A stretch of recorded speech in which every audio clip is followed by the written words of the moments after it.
Dodge City and in the territory on West, there's just one way to handle the killers and the spoilers, and that's with a U.S. Marshal and the smell of Gunsmoke.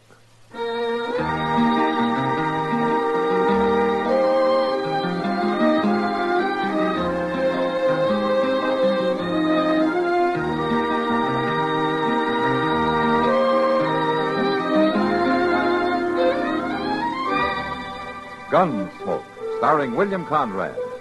The story of the violence that moved west with young America.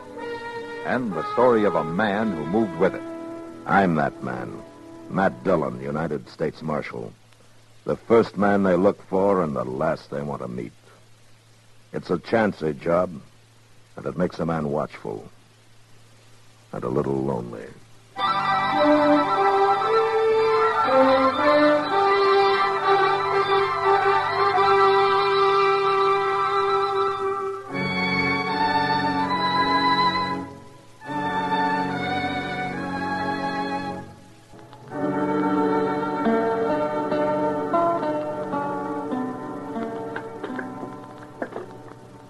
Mr. Dillon, you want another cup of coffee? No, I don't think so, Judge.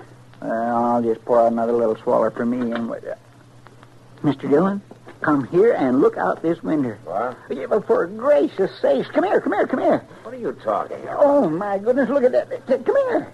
Chester, what's the matter with you? She's coming here, Mr. Dillon. Who's coming here? I don't know, but she is the prettiest girl I ever seen in all my life. Why, she just can't be real. She is the one prettiest girl I ever... Good morning, gentlemen. Good morning, ma'am. Well, won't you come in? Thank you, sir. Would one of you gentlemen be the United States Marshal here? Yes, ma'am, I am. Matt Dillon. Is there anything I can do for you? Well, my name is Colleen Tawney, Marshal Dillon. And I've got the most terrible, awful trouble you ever heard of. Oh? Well, would you like to sit down and tell me about it? Well, that's mighty kind of you, Marshal. Here, take this chair, Miss Colleen. Let me dust it off a little bad boy. But I'm right obliged to you, Mr... Chester Wesley Proud. How do you do, ma'am? I'm proud to make your acquaintance, Mr. Chester. There you are. Thank you. I just love people. They're always so nice to you. Except that... Oh. You, mentioned some kind of trouble? I'm an orphan, Marshal Dillon. All alone in this world. Oh? I was brought up by a dear old aunt, mostly in the South. But then she took me to San Francisco. And last month, she passed away.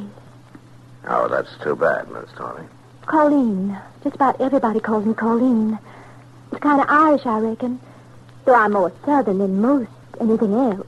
You are? I came from San Francisco on the stagecoach. And I had just enough money to get me to my kinfolks down south. If I got any kinfolks anymore. And I could just kill whoever done it, Marshal Dillon. Whoever did what, ma'am? What took all my money? I put my pocketbook on that baggage truck just for a minute. Over at the depot it was. People are always so nice to you. You just don't think. Somebody robbed you, is that it? Every living cent I had in this world. Why, I'm a pauper, Marshal Dillon. I'm destitute. Oh, well, can I fetch you a dipper of water or something, Miss Colleen? I'm all alone without nobody to turn to, no, even a roof over my head or anything to eat or anything. Oh, well, now, it's not as bad as all that, ma'am. It's not? Really? Well, I think we can fix you up with a room over at the Dodge House for a few days. You could? Well, by that time, something may turn up. Maybe we can get your money back. Really? Would you like a dipper of water, Miss Colleen? I knew the minute I walked in that door you'd help me. Miss Colleen, would you like a dipper of water? No, thank you, Mr. Chester. I just knew if I told you. My troubles, Marshal Dillon, you just make everything all right again. Oh, you don't have to worry about a thing. I'll arrange with Mr. Dobie over at the Dodge House. Well, good morning, all. Oh, yes, it was a mighty fine morning, too. Well, I didn't know you had company, man. This is Dr. Adams, Miss Colleen Tawney. Well, I'm pleased to meet you, miss. Are you a real doctor, a physician? Oh, yes, indeed, young lady. My goodness. Welcome to Dodge City. And if you want me for anything, my office is just upstairs. Doc. You know, medical examination, diagnosis, treatment, services, medicine, drugs, anything you need. And I won't charge you a cent. Person has to look after his health, you know. Chester, will you take Miss Tawney over to the Darge house? I'd be glad to, Mr. Dillon. This way, ma'am. Oh, you're all just so nice. I think people are just wonderful. I'll be in touch with you, ma'am. I sure do hope so. Bye. Goodbye. Well, Doc, there goes trouble. Trouble? A girl who looks like that? Why, Matt, she's like a dream in spring. She's as wide-eyed and helpless as a newborn baby. Yeah, Doc, that's exactly what I mean.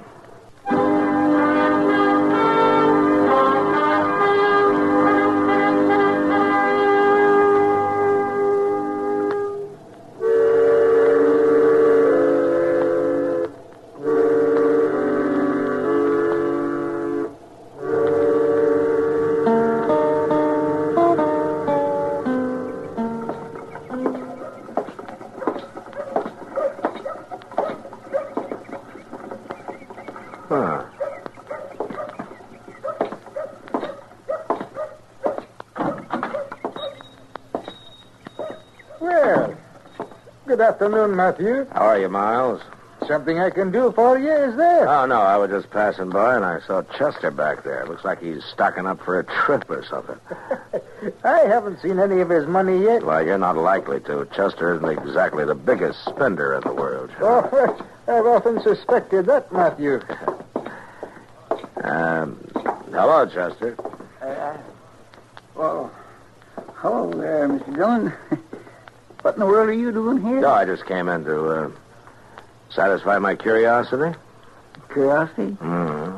About what? You going on a buffalo hunt or something? No, sir. I was just thinking of buying a few groceries. If I can find anything here that's fit to eat. Fit to eat? Oh, well, now, Mr. McTank, I didn't mean nothing by that. I beg to tell you that you're in the establishment of Miles McTank, a name that stands for principle, integrity, moral You're responsibility. getting started, and I didn't mean for you to get started. I'm a man who believes in honest toil for an honest profit and no shilly-shallying around. A man who gives honest value on every item in the store. And whoever started that rumor about weevils in my flour barrel is an outright liar. Sure, Mr. McTagg, sure. Anybody can get weevils in hot weather. Well, of course they can. Yeah, well, now, are you really planning to buy anything, Chester? Well, sure I am. What? Well, whatever somebody could use if they're not set up to cook, if they're just living in one room. Well, a few pounds of beans and some cracklings ought to do it. Well, sure, for a mule skinner, I need something better than that. What's the matter with all this stuff you already got picked out, Chester? Well, now, sir, that's kind of what I had in mind. No? Beans and cracklings ain't fit for a lady. A lady? Ah, so that's it. Now I know what you're up to. Well, now, Mr. Dillon, Colleen Tawney, is it? Well, I haven't seen that gal yet, but she certainly must be something. She's got everybody turning handsprings, eh? Yeah, she sure has, Mom. Well, now, she's just a kid. Somebody's got to look after her, that's all. Somebody's already looking after her. I sent over a load of food a couple of hours ago. You did? Aye. Bull Riga bought it. Bull Riga? He's old enough to be her father. He didn't act very fatherly, all dressed up as though he was going to a preaching. Oh, that old fool. Well, now, I hear that he's quite the devil with the women, Chester. You're going to have to get up and hump some if you're going to run rivals with him. Look here. Never mind, Chester. Look, before you pay for this stuff, I think I'll go over and have a little talk with Miss Tawney.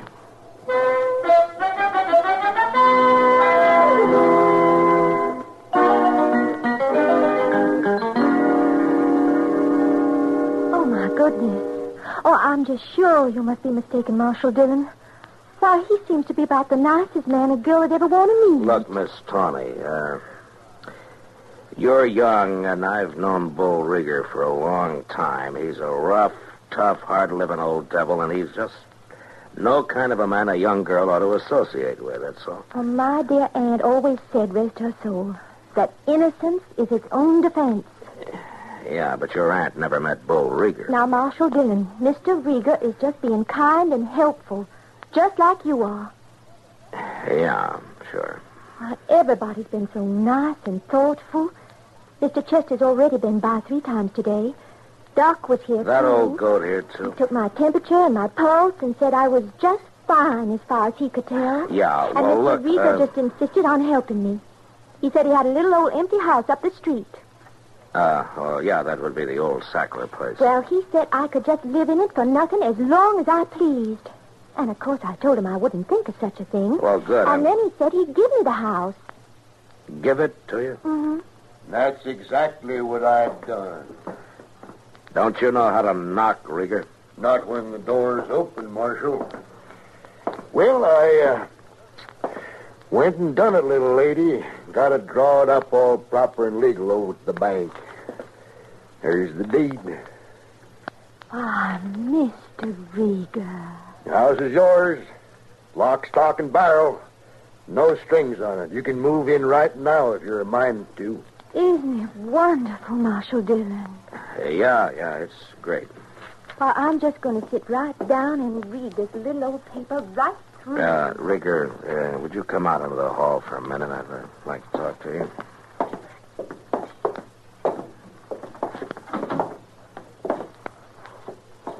I know what you're going to say, Marshal. That girl's just a kid, Rieger. I'm aiming to marry that little lady, if she'll have me. You're what? Oh, I know, Marshal. I've been kind of cussed all my life, but you're seeing a changed man is standing here. I'd better be, Rieger. Or I'll change you myself, and don't you forget it.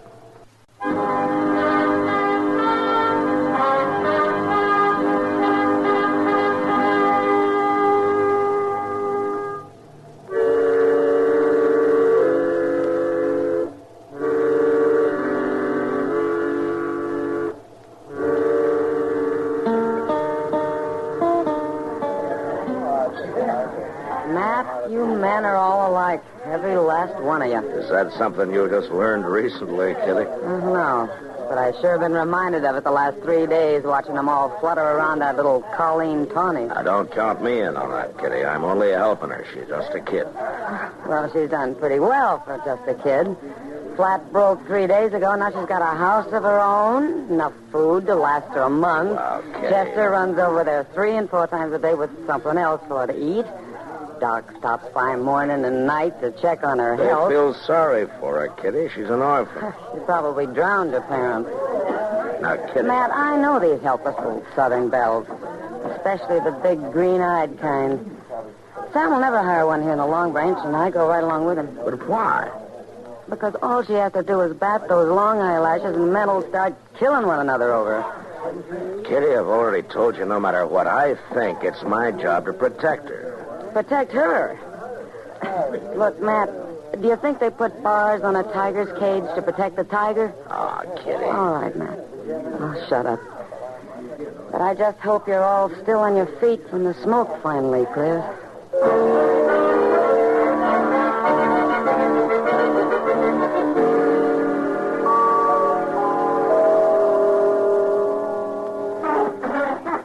Well, it's getting late, Matt. Yeah, that's right, Doc. It's getting Guess I late. better be running along. Won't do you any good, though, Doc. Bull Rieger's calling on her. He's been over there all evening. He has? Uh-huh. Chester's hanging around outside in case she needs help, as he puts it. I can't find that she's more than likely will, too, with that ruffian in the house. She ought to have a cultured man, I guess. Nice and refined. You happen to know anybody like that, Doc? Well, yes, I do. I've been kind of thinking some the last few days. Forget it. You're old enough to be her grandfather. But in Europe, they don't look at it like that. They're civilized. Yeah, but this happens to be Dodge City, Doc.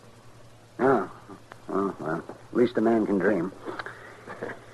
Yeah, I guess so. I'm just talking, man. I just like sitting and looking at her. You and Chester both. That Bull Rieger, though. I do believe he's real serious. Well, he sure acts like it. All right, Marshal, where is she? What have you done with her? What's the trouble, Rieger? Well, she's gone. That's the trouble. Yeah. Bag and baggage, and you had something to do with Oh, it. now, wait a minute. She is gone, Mr. Dillon. And she's took all her belongings. I went in the house and looked. Oh? She must have snuck out the back way. I was right out there in front the whole time. Were you out in front, too? Well, we was sitting and talking, and I was teaching her draw poker, and I reckon I must have dozed off for a minute. Drunk, more than likely. Never you mind, Doc. I got the stomach for a fair amount of liquor, but she just kept filling up my glass. So you taught her draw poker, huh? How much did you lose, Rieger? About $100, as far as I could tell, but how'd you know I lost? That's pretty easy. You mean you reckon she was cheating, Marshal? Ah, you were there. But I wasn't paying no attention. I figured it was just a joke, sort of. I kept plaguing her to marry me, and she was wearing a real pretty lacy thing. And you paid too much for it, Rieger. Oh, come on in, Miles. It's open house. I could have sold you one of them house robes for half the price. Well, never mind that now. You got to do something, Marshal. You got to find her. She left town on the 10 o'clock train. Are you sure of that, Miles? I walked her to the station. Fine young woman. I'm real glad I didn't meet her any sooner. I might have cut up as crazy as Rieger Now, here. Marshal, you got to send a wire. Have her took off the train. Are you willing to go into court, Rieger, and tell what happened? Yes, I sure am, Marshal. I'd go in. No, I'd be laughing the stock of the country. All right. At least she couldn't take the house with her. No, and a mighty lucky thing for me, she couldn't. What do you mean? She sold it to me. Signed over the deed and everything. $600 cash. What? Well, it's worth $1,000. Aye, that's about what I figured it at. Marshal, I'm will you... sorry, Rieger, but you gave it to her. No strings. Now, if she wanted to sell it to Miles, she had a legal right to. If I get my hands on that girl, so help me, I'll... You won't do anything, Rieger. Nobody will. We've all been outsmarted. And there's nothing we can do about it but just sit still and keep our mouths shut. Yeah, but I'd... Doc's right. You forget it, Rieger. You can afford it. Well, at least we've learned one thing from all this. What's that? It's like a friend of mine said to me last night. I don't put bars on a tiger's cage to protect the tiger.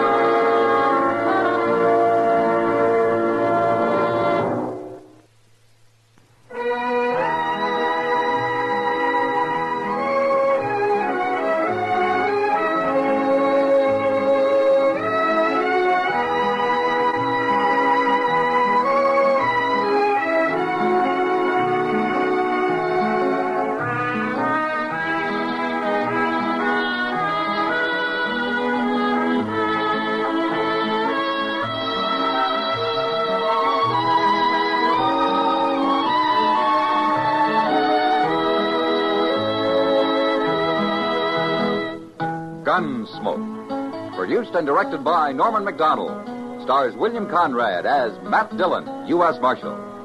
Featured in the cast were Parley Bear as Chester, Howard McNear as Doc, and Georgia Ellis as Kitty.